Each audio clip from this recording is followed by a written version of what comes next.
Abdominal assessment आपकी वो वाहिद assessment है, हेल्थ की असेसमेंट है, फिजिकल एग्जामिनेशन का एक तरीक़ेकार है जिसमें हम सारी टेक्निक्स इस्तेमाल करते हैं। ठीक है। और एब्डोमिनल असेसमेंट एक ऐसी असेसमेंट है जिसमें जो टेक्निक्स इस्तेमाल होती हैं उन टेक्निक्स की सीक्वेंस बाकी जो असेसमेंट्स हैं उनसे हटके है। ठीक है। और टेक्निक्स कौन सी हैं आपकी? पहले सबसे पहले इंस्पेक्शन, फिर आप अस्कल्टेशन करते हो, फिर आप परकशन और फिर पल्पेशन। लेकिन बाकी आप पार्ट्स की असेसमेंट करते हो तो उसकी फिर सीक्वेंस तब्दील है। ठीक है। उसकी सीक्वेंस में आप अस्कल्टेशन बाद में करते हो और परकशन पहले कर लेते हो। ये यहाँ पे डिफरेंस है। ठीक है। और ये असेसमेंट करने के लिए, और असेसमेंट हर किस्म की असेसमेंट का आपको पता है कि मकसद क्या होता है, पर्पस क्या होता है, क्यों करते हैं हम लोग? इसलिए करते हैं कि पेशेंट्स के क्लिनिकल फीचर्स पता चल सके, पेशेंट का हेल्थ स्टेटस मालूम हो सके, पेशेंट की आपको प्रॉब्लम्स, नॉर्मल और एबनॉर्मल फाइंडिंग्स पता चल सके, और प्रॉब्लम्स आपको, आप उसके प्रॉब्लम्स फाइंड कर सकें। तो ये आपकी जो है पर्पसेस होते हैं असेसमेंट करने के। तो अगर एब्डोमेन की कर रहे हैं तो हमारे पर्पसेस वही है कि हम एब्डोमेन की हेल्थ स्टेटस मालूम कर रहे हैं। ठीक है। एब्डोमेन के नॉर्मल और एबनॉर्मल फाइंडिंग्स ढूंढ रहे हैं। एब्डोमेन की असेसमेंट का पर्पस ये हो सकता है। ठीक है। और इसके अलावा आपको ये पता होना चाहिए कि एब्डोमेन की असेसमेंट के दौरान आपको कौन कौन से इंस्ट्रूमेंट्स रिक्वायर्ड होते हैं, कौन कौन सी ऐसी चीज़ें हैं जो आप ट्रे के तौर पे असेसमेंट से पहले बना के रखते हो। ठीक है। इक्विपमेंट्स कौन से रिक्वायर्ड है? तो इक्विपमेंट्स में आपके पास ग्लव्स होने चाहिए, हैंड सैनिटाइजर आपके पास होना चाहिए। ठीक है। आप एब्डोमेन की जब असेसमेंट करते हो, उसके अलावा आपके पास प्लो होना चाहिए, स्मॉल प्लोज होने चाहिए दो। ठीक है। वो आप पोजीशन सेट करने के लिए आप रखते हो। ठीक है। उसके अलावा मेजरिंग टेप, जिसको हम सेंटीमीटर रूलर भी कहते हैं, वो आपके पास होनी चाहिए। मार्किंग पेन होनी चाहिए मार्क करने के लिए कि आप जब एब्डोमेन की असेसमेंट करते हो तो मार्क करते हो। स्टेथोस्कोप बहुत ज़रूरी है एब्डोमिनल की असेसमेंट करने के लिए, ताकि आप अस्कल्टेशन कर सको। ठीक है। तो ये कुछ इंस्ट्रूमेंट्स हैं। और उसके अलावा एक पेन लाइट भी आपको चाहिए होती है जब एब्डोमेन की आप स्किन की असेसमेंट कर रहे हो, तो इंस्पेक्शन कर रहे होते हो, तो उस वक्त आप पेन लाइट लगा के चेक करते हो कहीं पे कोई ऐसा लियन जो बिल्कुल बारीक है और वो आप नेक्ड आई से उसको प्रॉपर नहीं देख पा रहे हो, तो आप पेन लाइट लगा के उसको फोकस करके देखते हो। ठीक है। तो ये चीज़ ज़रूरी होती है। ये इंस्ट्रूमेंट्स है जो आप अरेंज करके रखते हो। उसके अलावा आप ये असेसमेंट एक ऐसे एरिया में करते हो जहाँ पे प्राइवेसी मेंटेन हो, रूम टेम्परेचर मेंटेन हो, और साउंड जो है वो ज़्यादा नॉइजी एरिया ना हो वो। ठीक है। साइलेंट एरिया हो, और टेम्परेचर भी उस रूम का मेंटेन, ये आपके लिए ज़रूरी है। तो असेसमेंट करने से पहले आप क्या करते हो? पेशेंट की आपने अपॉइंटमेंट ली हुई थी, पेशेंट की अपॉइंटमेंट थी और वो पेशेंट आ गया था।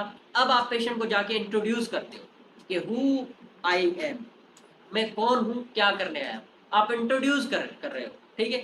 इंट्रोड्यूस करोगे, उसके बाद चेक करोगे कि जो आपके पास पेशेंट आया ये वही पेशेंट है या कोई और है। ठीक है। चेक करते हो, वो आप वेरीफाई करते हो। कैसे? आपके पेशेंट के ऊपर जो आर्म में ब्रेसलेट लगा होगा, आप फाइल पे उसका जो नाम है वो पेशेंट से वर्बलाइज करवाओगे, और बेड नंबर चेक करते हो। ठीक है। सही है जी। ये चीज़ें हैं कुछ जो आप इससे वेरीफाई करते हो कि ये पेशेंट वही है। उसके अलावा जब ये कंफर्म हो जाता है तो फिर आप पेशेंट को एक्सप्लेन करते हो कि मैं कौन सा प्रोसीजर अप्लाई करूंगा और किस तरह करूंगा, आपको कौन कौन सी चीज़ें मतलब हटानी पड़ेंगी। एब्डोमेन की कर रहे हैं तो आप एब्डोमेन आपकी जाहिर करनी पड़ेगी, तो आप हेजिटेंट नहीं होना, आप परेशान नहीं होना। आपको हम हाथ भी लगाएंगे, आपको एक चेस्ट पीस जो स्टेथोस्कोप का वो दिखा के वो भी हम लगाएंगे, ये हम आपके ऊपर रख के हम चेक करेंगे। तो ये आप एक्सप्लेन करते हो प्रोसीजर, ताकि पेशेंट को अगर कोई एंजाइटी है तो वो रिड्यूस हो जाए। ठीक है। उसके अलावा एक्सप्लेन करने के बाद आप पेशेंट की जो एब्डोमेन है वो उसको एक्सपोज कर देते हो। ठीक है, ये आप परमिशन ले ली, आपने बता दिया, एक्सप्लेन कर दिया, अब आप एब्डोमेन को एक्सपोज कर देते हो। ठीक है, एक्सपोज यानी कि कपड़ा उसके ऊपर जो कपड़ा है वो हटा के उसके एब्डोमेन को एक्सपोज कर देते हो। अब आप ये प्रोसीजर, इजाजत भी आपने ले ली, सब कुछ कर लिया, अब आप ये प्राइवेसी अगर मेंटेन है तो ठीक है, नहीं तो प्राइवेसी मेंटेन करके आप स्टार्ट करते हो। ठीक है, स्टार्टअप से पहले जैसे मैंने पहले भी आपको बताया, पहले जो असेसमेंट की थी उसमें भी आपको बताया कि असेसमेंट करने से पहले, फिजिकल एग्जामिनेशन करने से पहले हमेशा हम असेसमेंट के कुछ टूल्स हैं जिसमें हम हिस्ट्री लेते हैं, current history, past history, family history और लाइफ स्टाइल मालूम करते हैं। उसके बाद हम फिजिकली पेशेंट को एग्जामिन करते हैं। ठीक है, तो करंट हिस्ट्री आप पहले लोगे। करंट हिस्ट्री में आप क्या क्या पूछते हो? करंट हिस्ट्री में आप इस वक्त पेशेंट को कोई पेन हो रहा है, नहीं हो रहा है? अगर हो रहा है तो उस पेन को आप असेस करते हो, और उस पेन को असेस करने के लिए एक हमें निमोनिक बताया गया है, कोल्डेरा। ठीक है, कौन सा? कोल्डेरा से सी फॉर कैरेक्टरिस्टिक्स ऑफ पेन और ओ फॉर ऑनसेट।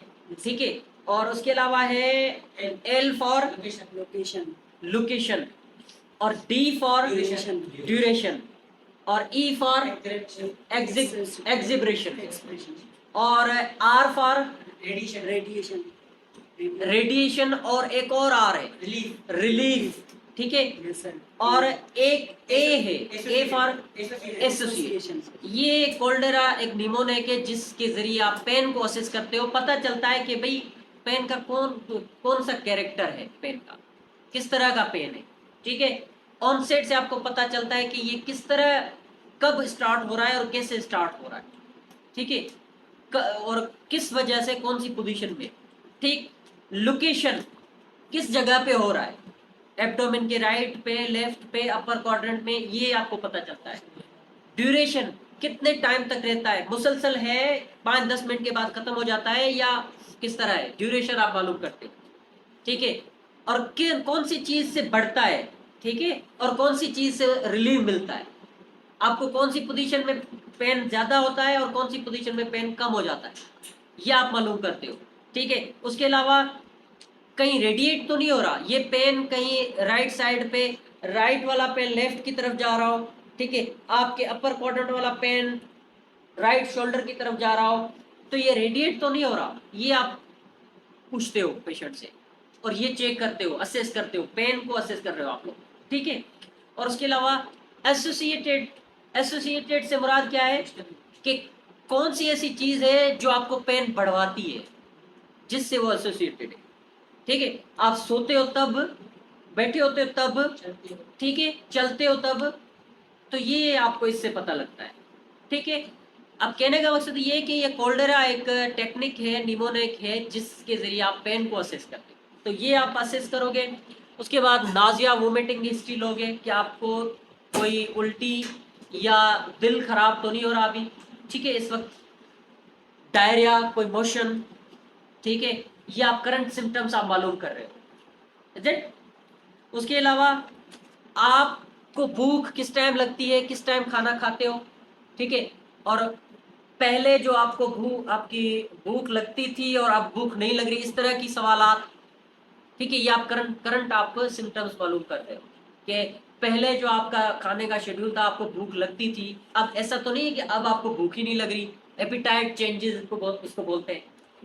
ठीक है, तो ये आप पूछते हो। उसके अलावा पास्ट हिस्ट्री में आप क्या पूछते हो कि पहले आपकी एब्डोमेन की पहले कोई तकलीफ हुई है, पहले कोई सर्जरी हुई है पहले, ठीक है, और इसके अलावा आप और कोई इंजरी हुई है आप, इसके अलावा एब्डोमेन में पहले कभी हॉस्पिटलाइज एब्डोमेन की वजह से हुए हो, कहीं तकलीफ हुई हो, डायरिया हुआ हो, कॉन्स्टिपेशन हुई हो, कोई मेडिकेशन आप यूज करते थे पहले, तो ये आप पास्ट हिस्ट्री के सवाल कुछ पूछते हो। उसके अलावा फैमिली हिस्ट्री में आप क्या पूछते हो? कोई कोलन कैंसर, कोई आपकी फैमिली के अंदर किसी को कोई तकलीफ, कोई कोलन का कैंसर की हिस्ट्री रही हो, किसी फैमिली हिस्ट्री में किसी को कॉन्स्टिपेशन, किसी को सर्जरी हुई हो, ठीक है, ये सवालात आप फैमिली हिस्ट्री में मालूम करते हो। लाइफ स्टाइल में आप लाइफ कैसी चल रही है आपकी, किस टाइम खाना खाते हो, किस टाइम सोते हो, किस टाइम उठते हो, एक्सरसाइज करते हो नहीं करते हो, पानी पीते हो ज्यादा पीते हो कम पीते हो, और खाना खाने के बाद फौरन सो जाते हो या कुछ एक्सरसाइज करते हो, स्मोकिंग करते हो नहीं करते हो, अल्कोहल का यूज करते हो नहीं करते हो। ठीक है, ये लाइफ स्टाइल आपका जो है वो आप मालूम करते हो इस तरह से। ठीक है, उसके बाद अब आप ये आपने हिस्ट्री ले ली, प्रॉपर हिस्ट्री ले ली। अब आप फिजिकल एग्जामिनेशन करोगे, लेकिन एग्जामिनेशन करने से पहले आप इक्विपमेंट्स जो मैंने आपको बताए थे वो कलेक्ट करके रखोगे, फिर आप हैंड हाइजीन करोगे, फिर आप ग्लव्स पहन के अब आप टेक्निक्स यूज करोगे वन बाय वन। तो टेक्निक्स में पहले आप इंस्पेक्शन करोगे। इंस्पेक्शन में आपको क्या पता चलेगा, आपको पता है कि इंस्पेक्शन में हम एब्डोमेन का स्किन कलर देखेंगे, एब्डोमेन का कंटूर देखेंगे, कोई स्मेल अगर है तो वो फील करोगे एब्डोमेन के एरिया में। ठीक है, लीजन्स चेक करोगे। इंस्पेक्शन में ये चीजें हमें मालूम होती है। ठीक है, उसके बाद आप क्या करोगे, अस्कल्टेशन। अस्कल्टेशन में आप साउंड सुनते हो, फ्रूट साउंड सुनते हो, बाउल साउंड सुनते हो, बाउल मूवमेंट सुनते हो। ठीक है, तो ये आप अस्कल्टेशन से ये चीजें आपको पता चलती है। उसके बाद आप परकशन करते हो।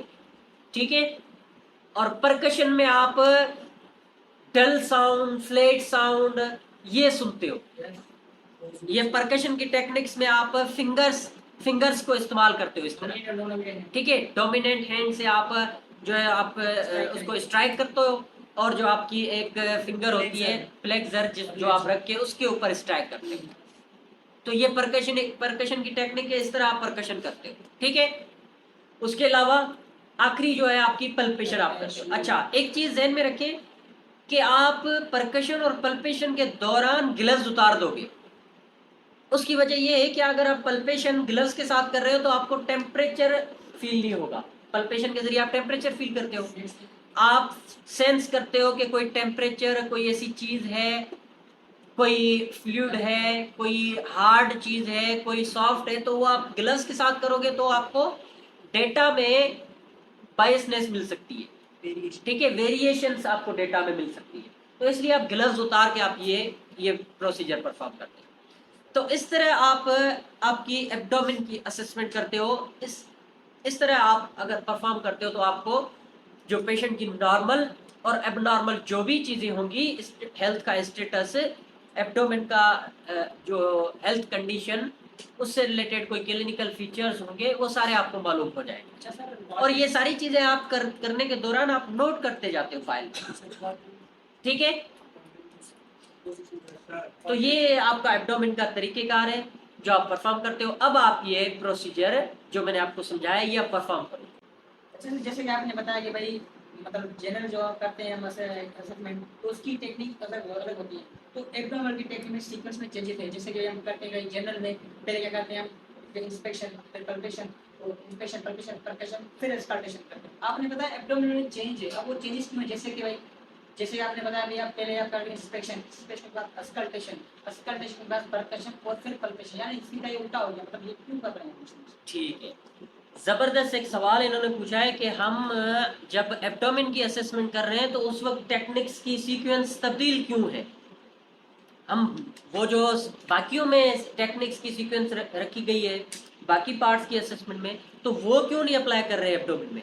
इसका जवाब ये है कि एब्डोमेन की असेसमेंट के दौरान अगर आपने अस्कल्टेशन से पहले पल्पेशन या परकशन कर ली तो अस्कल्टेशन में जो आपको ब्रूट साउंड या बाउल साउंड्स सुनाई देते हैं वो तब्दील हो जाएंगे। अगर आपने पल्पेशन और परकशन के लिए हाथ रखेंगे, जब हाथ रखते हो आप तो वो साउंड्स वेरी हो जाते हैं, तो इसलिए आप वो साउंड्स पहले सुनते हो, उसके बाद आप पल्पेशन और परकशन करते हो तो उन साउंड्स में वेरिएशन नहीं होती है। तो ये इस वजह से ये तब्दील है।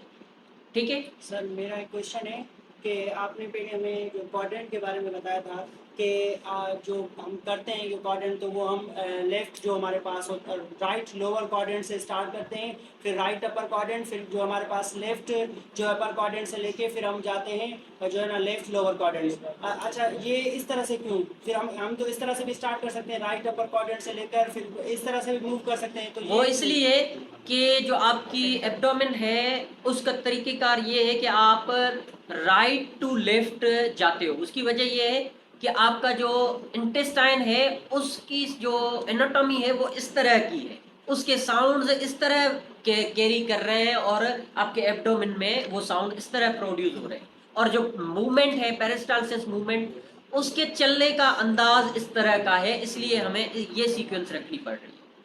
ठीक है जी।